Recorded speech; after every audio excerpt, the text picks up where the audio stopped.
It's so cold in here. Got bloody cut glass with these. Hello everybody, welcome to the Chris Pritchard Cycling News Show. It's Wednesday and have I got some news for you. Now before we get into the news, I just want to take one moment of your time to talk about our content sponsor of the week, which is Grand Tour Coffee Company. Grand Tour Coffee Company was founded by Ben Jenkins and he's been working in professional cycling for more than 10 years in a key support role. He's been a member of Team Sky for the past 6 seasons, and Ben's been part of numerous successes with the world's best cycling team, including victories at all 3 Grand Tours. So over the past couple of years, Ben has been supplying coffee to some of the biggest World Tour teams. Now, if you want to be drinking the same coffee as some of the world's best riders, Grand Tour Coffee Company is your place to go. Now this one here, this is the only one I've been drinking, but this is legit the best coffee I have ever had in terms of flavour and in terms of consistency. See, I'm just an Aldi kind of guy. I'll go there and I'll look for the cheapest coffee with a medium strength and just have that and hope for the best. But with this, Ruler, strength of 4, right? So it's not the strongest, but it's so consistent. No matter how I brew this, no matter how many beans I use, I'm always getting the same consistent flavour throughout. And that is why Ruler is the choice of Chris Pritchard. And Ben was also saying that Ruler, not only is it my favourite, that it's the coffee of choice when it comes to the World Tour. The majority of coffee machines on the team buses, they're all stocking Ruler from Grand Tour Coffee.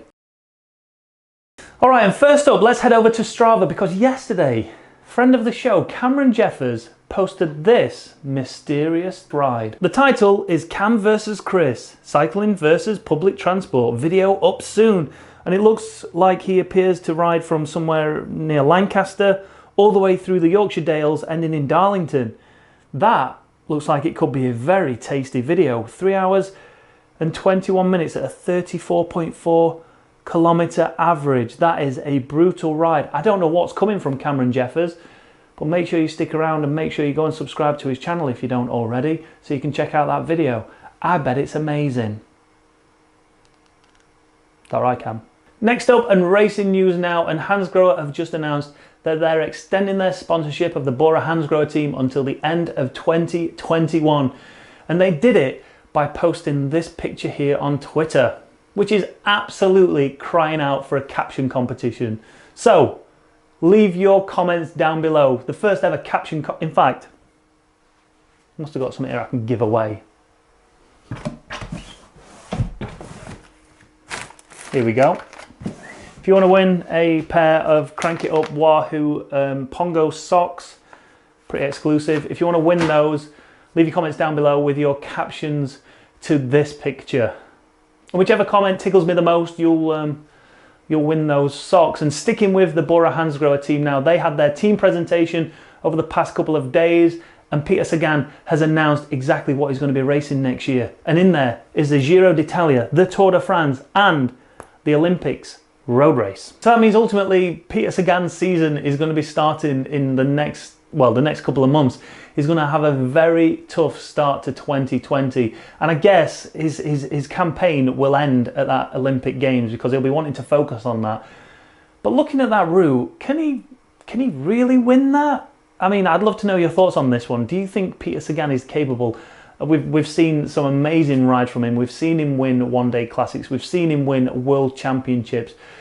But is the Olympic Games going to be a little bit too much for him to take, especially after riding the Giro and the Tour de France and the amount of climbing that's involved? When you look at the Olympic road race, it's akin to something like Liège, Bastogne-Liège or Lombardia. So can he really do it? I don't know. What kind of form is he going to be taking into the Olympics? He's going to ride the Giro. There's like 4 weeks between the Giro and the Tour de France. Then he rides 3 weeks of the Tour de France. Then there's less than a week to head over to Tokyo, acclimatise, get rid of his jet lag, and then be able to perform on a race which doesn't really suit him.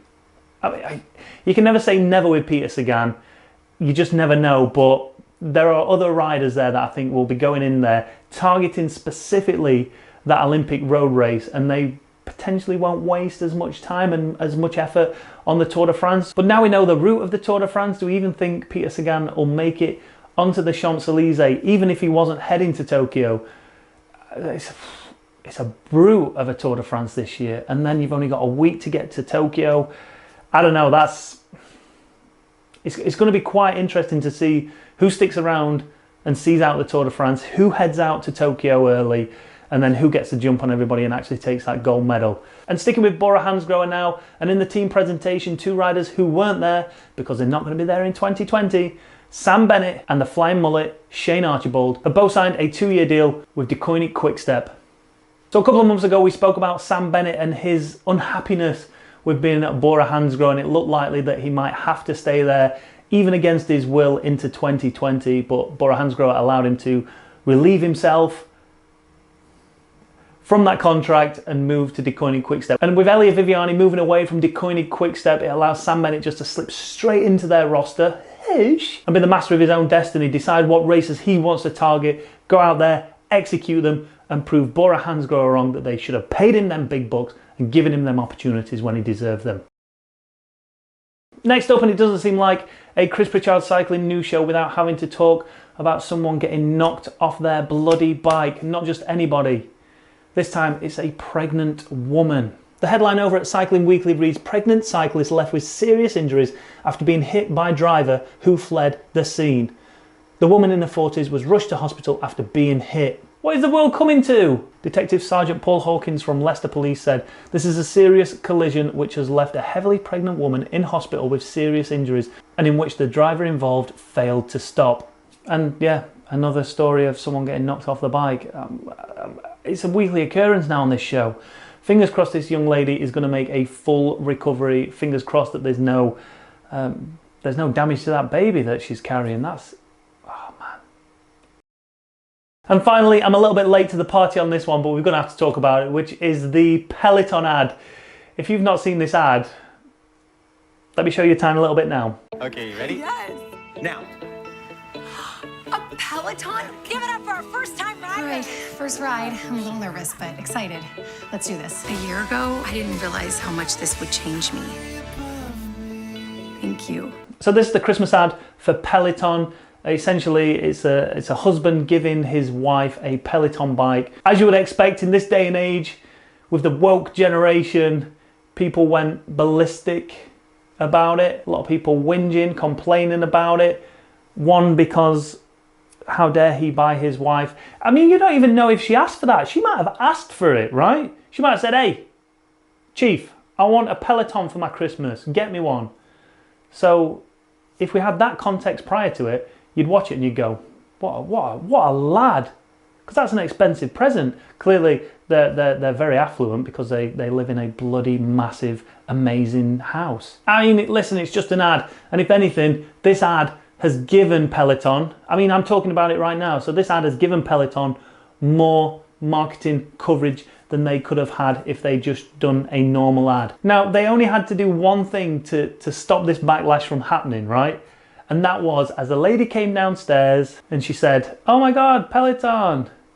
All she needed to do was say, "That's exactly what I wanted. That's exactly what I asked for."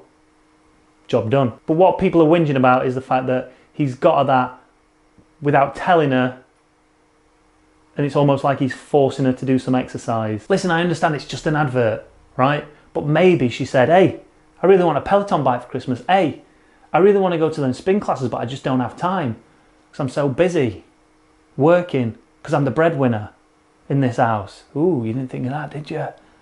All right. Well, maybe she just wants one. Maybe you listen to her.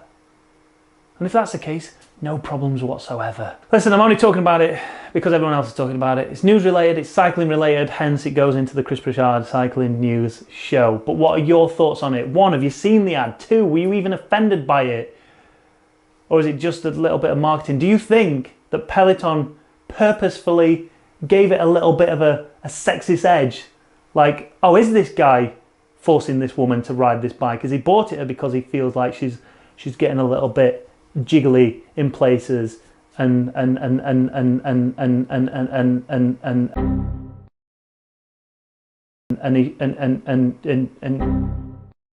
she needs to lose some weight? Have they done that on purpose to trigger everyone to start sharing it everywhere and actually produce more marketing for it?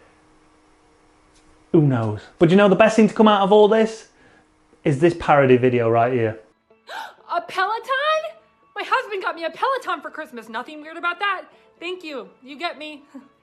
Okay, my first ride. I'm a little bit nervous, and rightly so, because my husband got me a workout bike for Christmas, and that's rude. Let's go. 6 days in a row.